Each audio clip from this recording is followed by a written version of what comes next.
on the African leaders all the way to the AU level to take the same measure against the South African government. Last time Cyril Ramaphosa, the president of South Africa, was appealing to the president of Ghana that he should appeal to the rest of the African leaders so that they can work with the South African government. We are saying no to that call. The Ghanaian government should champion the agenda, the energy towards other African countries. The leaders, all of them come together and take action, decisive action against the South African government. Recently in the news, 5 Zimbabweans died through the xenophobic attack. Nobody is in jail. Nobody is in court. Nobody's been arrested. We saw South African beating people, looting their shops. None of them has been arrested. The government is so weak. So we are calling on African leaders all the way to the AU level, stressing the interests of the South African government in each and every African country. Then they will take action. Isolate the South African government. Then they will take action. Thank you. All right, family, there was a solid protest in Ghana on the 11th of June. This particular protest carried a lot of messages, and it is just in respect to the xenophobic violence happening in South Africa. But we don't want people to misunderstand and misconstrue and misinterpret the protest. So I decided to first of all clear the air what the protest is about before we move forward. We are very much aware that after this demonstration, there's going to be a lot of misconception on the media that Ghanaians are chasing South Africans away. And no, there is nothing like that. Ghanaians, we are human beings, well cultured. We cannot go hunting our brothers on the street like they are animals. No, like what we are seeing in South Africa. But the sad part of this whole conversation is that as we are here, there are 300 batch. The first batch that came from South Africa, Ghanaians who fell victim to the xenophobic violence in South Africa. None of them is here today. The second batch came. None of them is here today.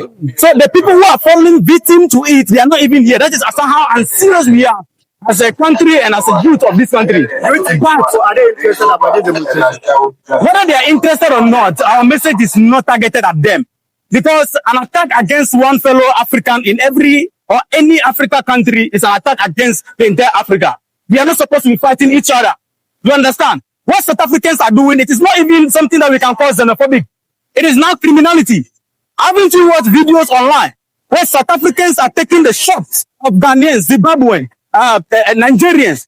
And these are people who use full year, their whole life building those businesses. But guess what? They take the business away from them and giving it to people who have not played any role. They are looting people. These are people who say we are sacking foreigners because they are criminals. And then we are committing a crime against them on the street.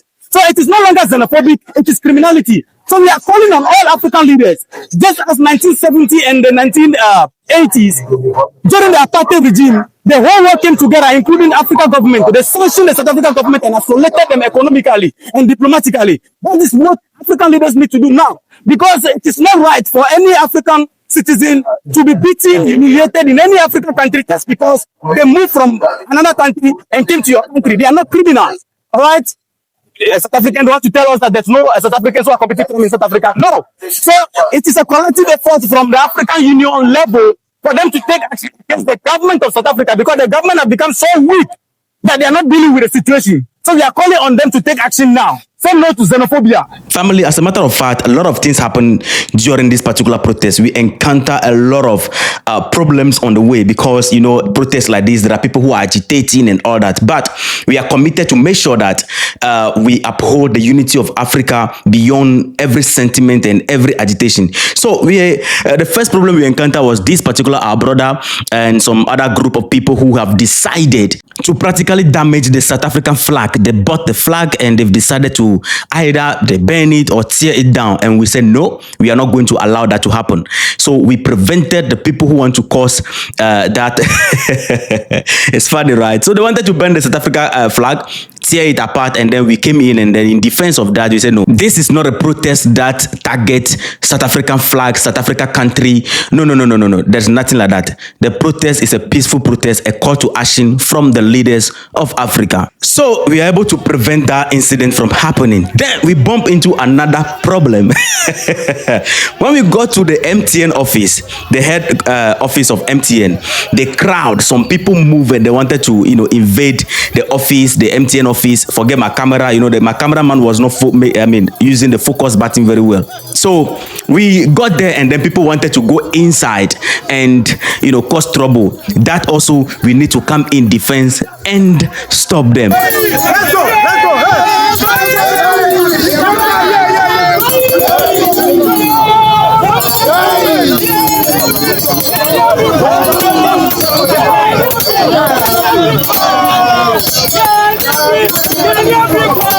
I was trying my possible best to control the crowd, but hey, I'm telling you the truth, it was a whole lot of stress on its own. And I mean, we keep pushing so that we can call the people back to the other side, because they had practically crossed the road, went there, and were moving into the office. That's the office over there. You know, this is the MTN company, South Africa company. So yeah, so they were trying to go in there, and they're like, hey, they need to go and all that. But well, that is not the motive of the protest. So we try our possible best to stop that.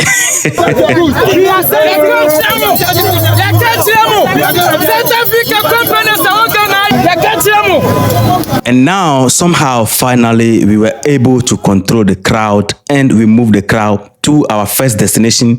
We were going to submit a petition to the Ministry of Land and Resources, asking them that the Goldfield, the South African mining company in Ghana here, Goldfield, their lease will expire in 2027. So we are asking the government not to renew their license again. The mine should be given to Ghanaian company, indigenous Ghanaian company to run, because at the end of the day, I mean, Ghanaian mining company, of course. At the end of the day, we are also capable of managing our own affairs. So that is just a signal to the South Africa government that if every Africa country decide to threaten their interests and business interests in each and every Africa country, it will affect the economy. So that is the first step we took. And I met my brother Tuntum Network. Tuntum Network is a very amazing brother. So I met him, and then we were just having some one or two vibes. So family, as a matter of fact, when we went to submit our first petition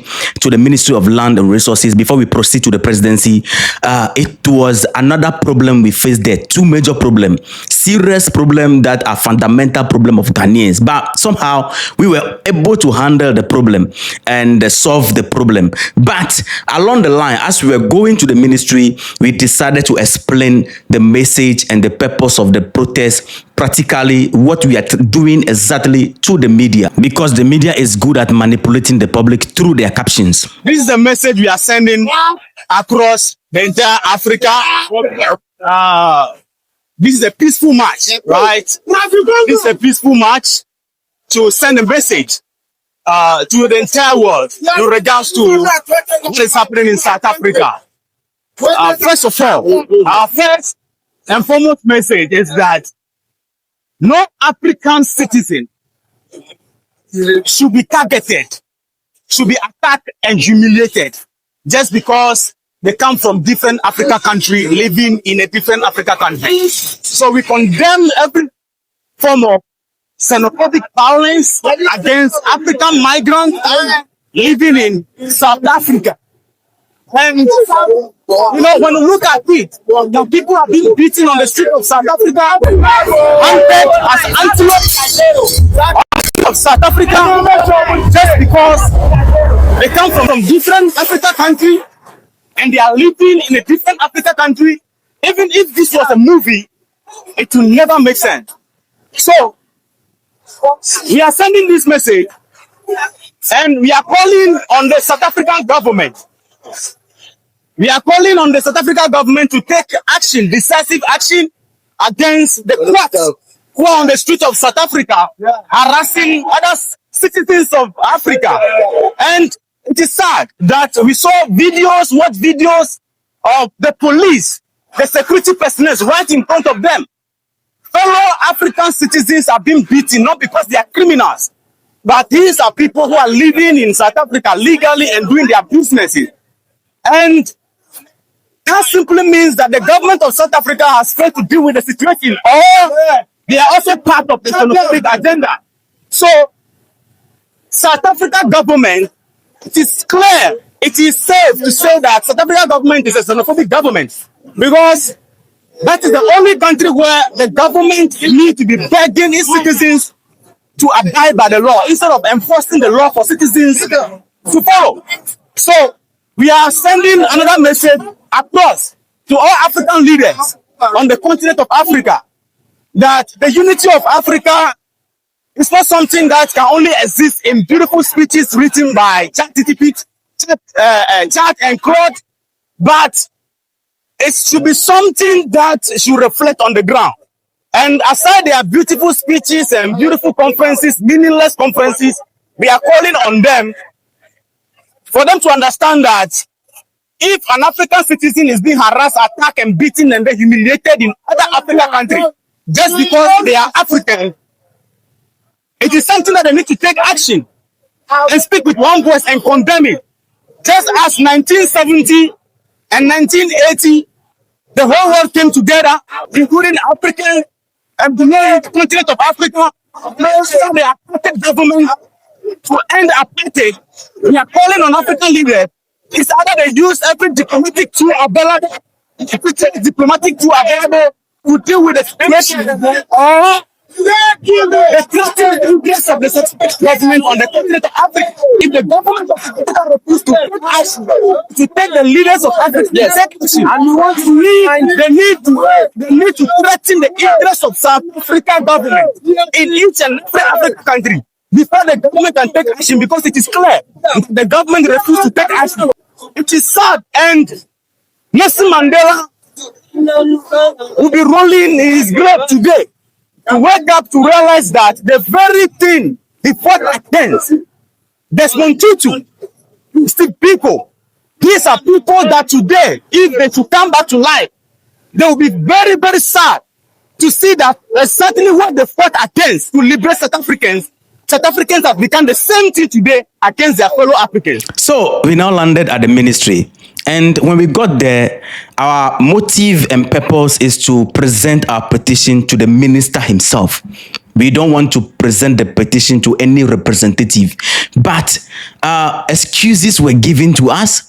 And they said that the minister is not available, and sent some representative, and we said, no, we are not going to submit our petition to anybody else than the minister himself. And people were agitating, they want to, hey, we not go agree. So we were trying to, at the same time, control the people to hold on so that we can handle the situation and make sure that the leader or the minister himself come on board, right? So, and we waited and waited, we said we are going to wait until the minister come, but somehow another higher authority came on board.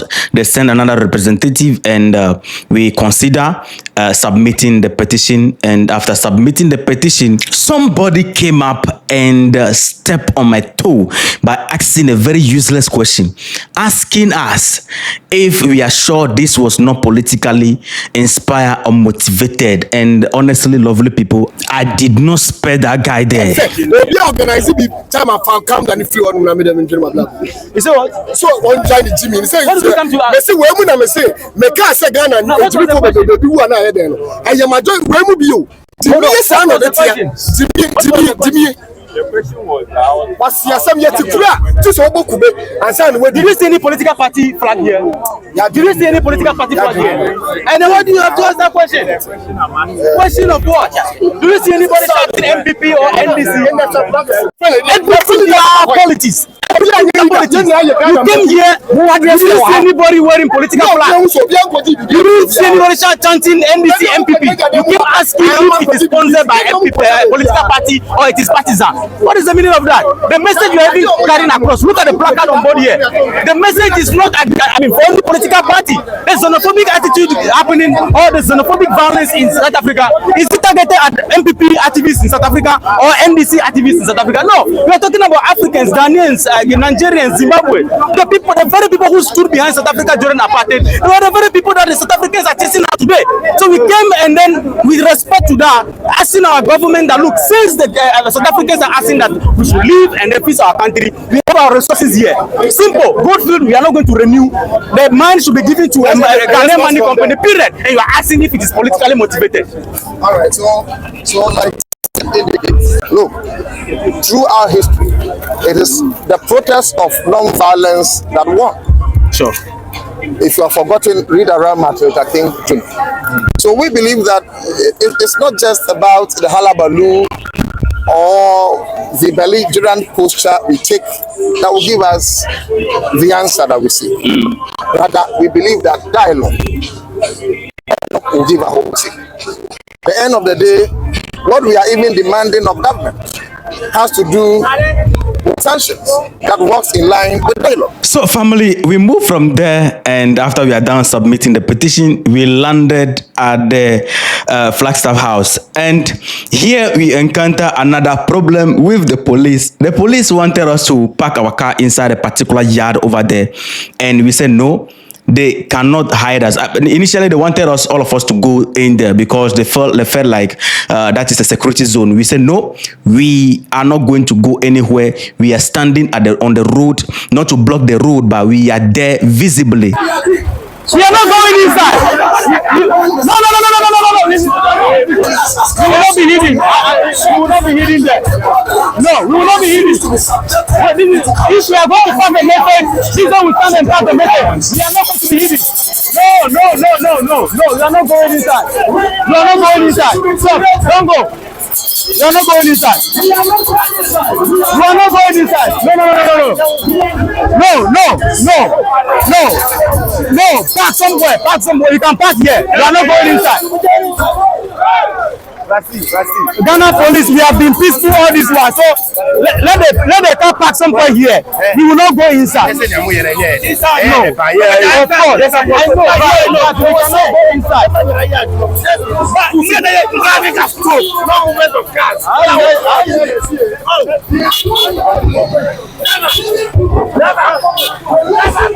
So it should park somewhere. No, it should park somewhere. It should park somewhere here. You will not go inside. My brother, you will not go inside. You are parking somewhere here. You are not going inside. No. You know what? No, you are not going inside. My brother, you can't go inside. Park somewhere there. You will not go inside. You will not go inside, my brother. No, you will not go inside. My brother, I understand what you are saying. Man, you are trying to fix up your right. You are trying to fix up his right. Because of that. So he should park somewhere here. Why? It should park somewhere here. It should park here. But you will not go inside. After whole front and back with the police, anyway, we come to one understanding that the car should be parked somewhere there while we wait for a higher authority to come on board to take our petition. So we were there, and somehow somebody came. They sent a representative, higher authority, to come and receive the petition, and we make that exchange. And after that, we moved to the Ministry of Foreign Affairs, demanding other things also. So the reason why I was not playing what the people were saying is because they speak our local language, which many of you do not understand. That's why I'm explaining everything going on. So I would say that this was a particular amazing protest. It was peaceful. Nobody was hurt. Nobody was targeted. Forget all the media propaganda. I told you in my videos countless times that I will never, under no circumstance, join any protest who asks any citizen of Africa to leave our country because they come from a different country. So long as they are not criminals, I will never support that call. And so that is even one of the main reasons why I was part of this particular protest, so that we put the right message across and make sure that nobody send a wrong and negative signal and message out there. But well, family, along the line also, there was so much tension on board, so we decided to de-escalate the tension, and we threw out some dance move on the floor. You know, because of copyright, I can't play those music, right? So let me know your thoughts in the comment section. All right, beautiful.